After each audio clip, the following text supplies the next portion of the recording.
Welcome to the Root of Power podcast, where I teach you how to chase your joy, find alignment, and create a life and a business that you love, using actionable methods, interviews, and inspiring stories from people who know that true freedom is found within.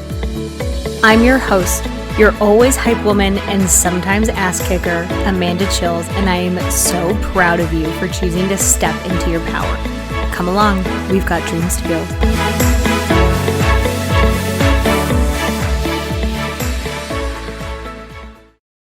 Okay, my love, I have put everything that I offer for free on one page so that we are not doing more work than we have to, because why would we do that? Hashtag work smarter, not harder.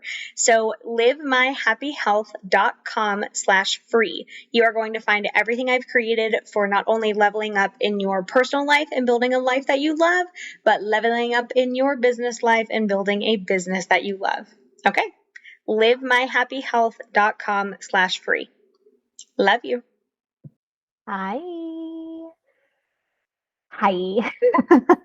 Welcome to today's episode.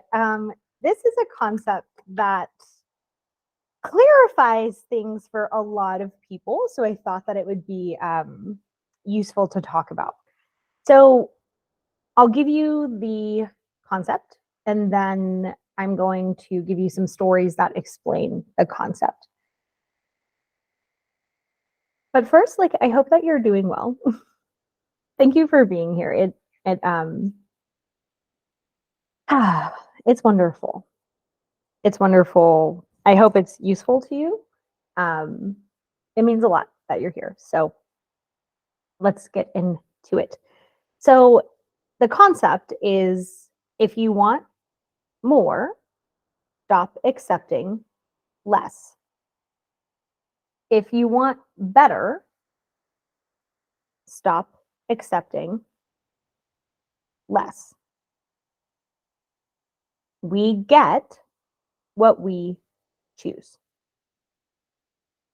What continues is what we allow. But at its core, the concept is, if you want more, stop accepting less. And if you want what you say you want, stop accepting bullshit, which is usually how I say it. Here's how I actually say it. If you want what you say you want, you don't get to be a coward about it. Hold the standard. If you say you want ribeye and you accept ground chuck hamburger, you're not going to get what you want. Hold the standard. If you want what you say you want, you don't get to be a coward about it. So let me give you some examples. So the farm that I live on took me 2 years to find. 2 years. Literally 2 years. It could have taken longer. Had it taken longer, I would have continued to search for the perfect property. So 2 years of every single day looking at every single farm for sale in the state of North Carolina. I wasn't particularly picky about where I moved. I just knew that I wanted the farm to fit certain criteria. I wanted it to be over 25 acres, preferably 25 to 50. Not in a big town, but I was open to it kind of being really anywhere in the state. I knew that I wanted a house on it. I knew that I wanted it to be cleared, all such things. So we looked at multiple. I think we came out to North Carolina 3 times, maybe twice, maybe 3, to look at properties. But I was every single day searching for 2 years for property in North Carolina. And I had a standard. I had a dream that I was not going to sacrifice, because I knew once I moved to the farm, a bitch ain't moving. I'm not going anywhere. If I can help it, I will be buried under the pecan tree a long time from now, universe. So let's not be confused about that. Buried under the pecan tree that I'm currently looking at as I film this episode. I wanted what I wanted, and I was not willing to sacrifice what I wanted. How many times have you done that? How many times have you been happy that you've done that? Probably never. You've probably never been happy that you've lowered your standard So that just makes no sense, right? I see this all the time with people in relationships. When you lower the bar for whatever fucking reason, they just play limbo under it. Like the bar, I tell clients when they're in a really shitty relationship, I'm like, listen, honey, that bar, male and female, I say, listen, honey, that bar is so low, the devil's playing limbo with it. Like, it doesn't matter how much you lower the bar. If you have a shitty partner, they'll just go lower. And then you're like, oh God, well, I guess I better lower the standard. And then what do you end up with? Shit. You end up with a relationship and not a relationship. Okay. So that's not okay. So had I not held the standard for what I wanted for the farm, could I have made it work? Yeah, I can make anything work, right? Would I have been happy? No. And so I would have traded a lifetime of happiness because I lowered my own standard. Like, it's not worth it. It made no sense. So it took me 2 years, and this is the perfect farm. Could I have made anything good? Yes, of course. Would it have been perfect? Would I have felt in full alignment with it? No, because I wanted what I wanted. Could I do what I do on 10 acres? Yeah, sure, I could. I could probably do it on 3 or 4, but I didn't want 3 or 4. I didn't want 10. I wanted bigger. So I held the standard until I found property that met all of the criteria. So there's that one. I have left relationships where they didn't meet the standard. My first marriage, for example, met no standards. That bar was so low. Not only was the devil playing limbo with it, they then buried underground so they could go even lower. So I ended my first marriage because it sucked. It sucked. It was not good. And that was really an example where I didn't hold the standard the whole time. And what did I get? A bunch of bullshit. Like, there was no point in that entire relationship that it was really good because I dropped my standards. And also, if you don't hold your standards, I would argue that you don't have any. So I had things I wanted, but I did not hold them. I was being a coward about it, right? So if you want what you say you want, you don't get to be a coward about it. I was 100% such a coward about it. I didn't want to lose them. I didn't want them to be upset, blah, blah, blah, blah. Amanda, come on, boo. Like, and everyone who knew us knew, like, okay, he is not up to standard. And I was like, no, but I love him. It'll be great. And it was not. It was not great. It was horrible. So that entire time, I held no standard, and I got exactly what I asked for, which was a terrible relationship. The vast majority of the time. Were there pockets of it that were great? Yeah, of course there were. Nothing is 100% awful, but it was not good by any means. Again, bar so low, devil be playing limbo with it. And I did not hold the standard for what I wanted. And I work with so many clients who do that. And come to find out, they've never even thought about what they wanted. Now, I had thought about what I wanted, and then I just threw all those things out the window. And I was like, oh, I'll totally be happy with a man who meets none of my standards. Like, spoiler alert, I was not. And it only got worse. So there was that. The partner that I have now, we broke up for a time because I am much more firm in my standards now. I want what I want, and I'm willing to wait to get it because I'm not willing to get less. If I want more, I am not accepting less. And so we ended things for a time because I wanted to live together. I wanted someone to chase goats with me forever. You guys know they get out almost every day. Oh, bless them. And they never really go anywhere. They just get out and kind of do whatever they want and then go back in. So it's like not really a huge thing, but like I do have to, I do get them often. And they're just so funny. So I was like, I want someone to chase goats with me forever. Like, that's what I want. And he was not willing to do that. He was like, well, I don't want to live with you. And I said, okay, well, I'm going to go find someone who will give me what I want. And then, later we were talking and he was like, oh, I actually do want those things. And I'm like, oh, great. Like, you meet my standard now. Let's never an issue with him. He's always been wonderful. I just wanted that specific thing. So we are vibing now. And so, like, leaving relationships that don't meet my standard means I'm going to get what I want. But if I stay in relationships that don't meet my standard, then I'm never going to get what I want. Like that just doesn't make sense, right? But people do it all the time, but it doesn't make logical sense. You find this with people with cars, right? Like if their dream car is a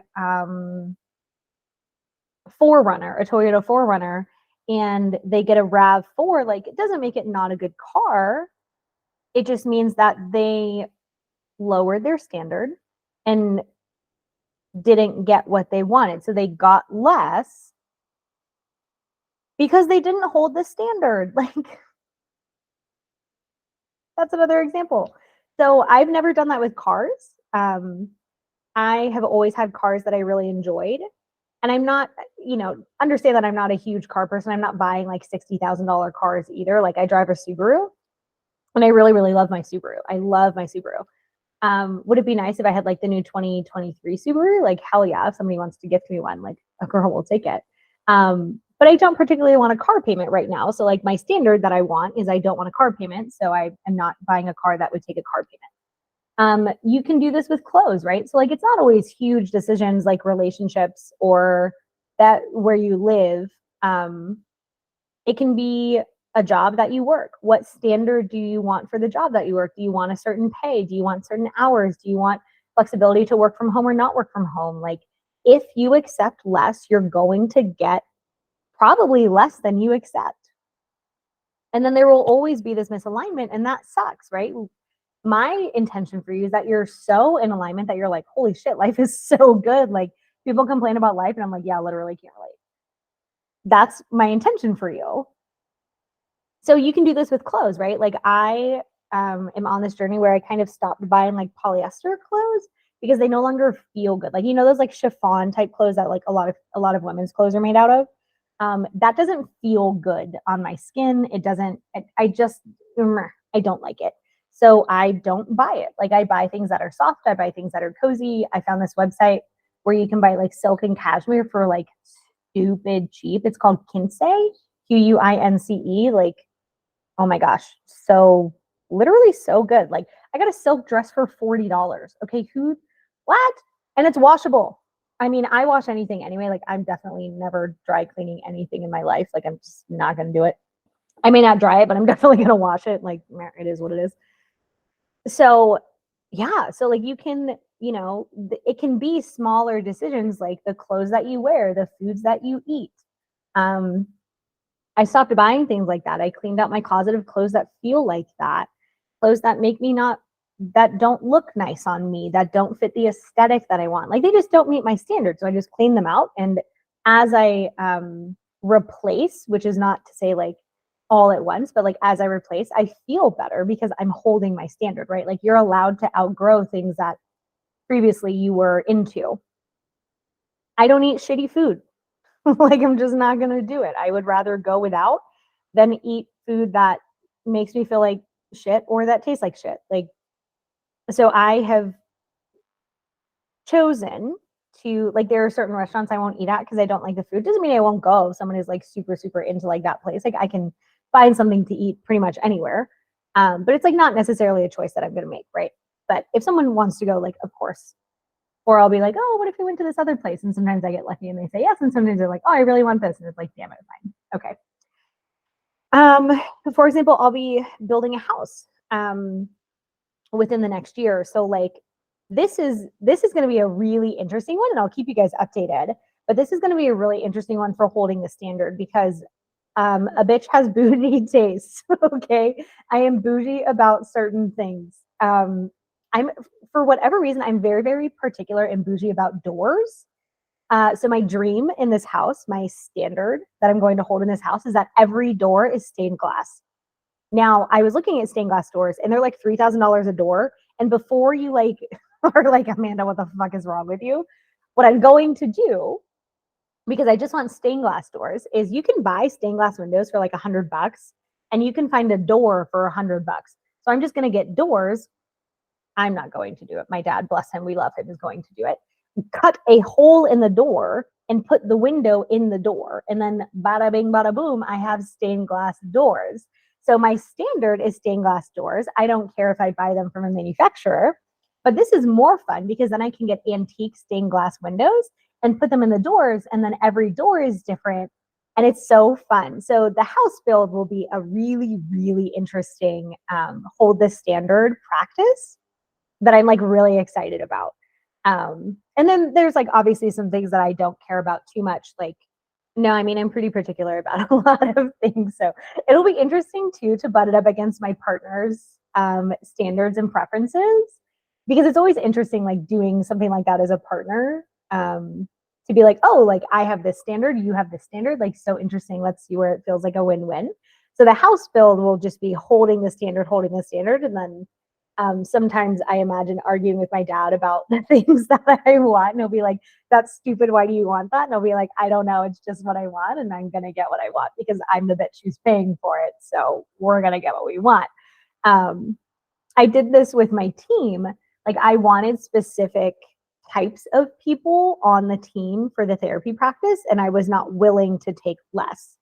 So I was not willing to take someone who isn't interested in continued growth, who isn't self-led, who is not affirming of neurodivergent, LGBT, immigrant, people of color. Like I'm not willing to have people like that on the team. Also, I think people like that should not be a fucking therapist. Like if you're not inclusive of all identities, what the fuck are you doing helping anyone? But that's another conversation. So like I was not willing to sacrifice the team culture either, or the team dynamic. Like we all get along so well, but that was very intentional. Like I wasn't, so it took me, one of the girls, Erin, kind of fell into my lap. My work wife, Brittany, we worked together at the methadone clinic. So I was like, please come work with me. Erin fell into my lap, but even then I was picky. Like I don't need to hire anyone. I don't need to do anything, right? Like everything is a choice. So I took my time in finding people who were a good fit and then training them the way that I want them to be trained. So even that is like, I have a very, very high standard for therapists that like, I'm not going to sacrifice to get someone who's mediocre. Like, why would I do that? That makes no sense. So that's a standard that I hold, and I put a lot of effort into like training in order for them to be incredibly effective, because that's the standard that I want. Like I'm not here to fuck around, and I'm not here for my team to fuck around. Like for me, you're either extremely good or you're not here. Like, but that means then that like I spend a lot of time training, which is totally fine. That's my choice to do. So it took me a long time, and like I'm low key on the hunt now for someone. I'm open to someone coming on to the team, another person, but I have a very high standard for that person. Not only do I expect them to be like self-led, to be growth focused, to, you know, be interested in being better, but also to fit the culture of the team. And if they don't fit the culture of the team, like then it's automatically a no-go, because that will create way too much friction. So it means that I may wait longer. Like it may take a little longer to find someone who fits that standard, but if I lower the standard, I'm going to have problems later on, right? So definitely not worth it. So I encourage you to look at your life and your choices and the things that are in it right now, and to think, you know, to really assess like, okay, where have I lowered my standards, or where have I maybe not even thought about standards? Like I work with so many people who have literally never thought about what they want in a relationship.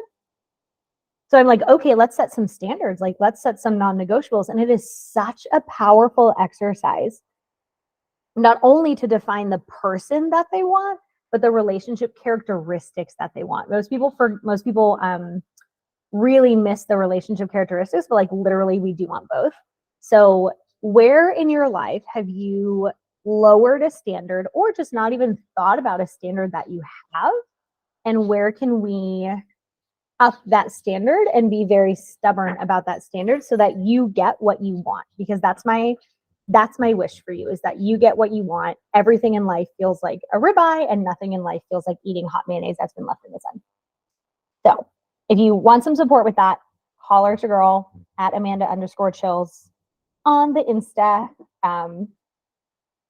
Have a beautiful day. I hope this gave you a lot of clarity.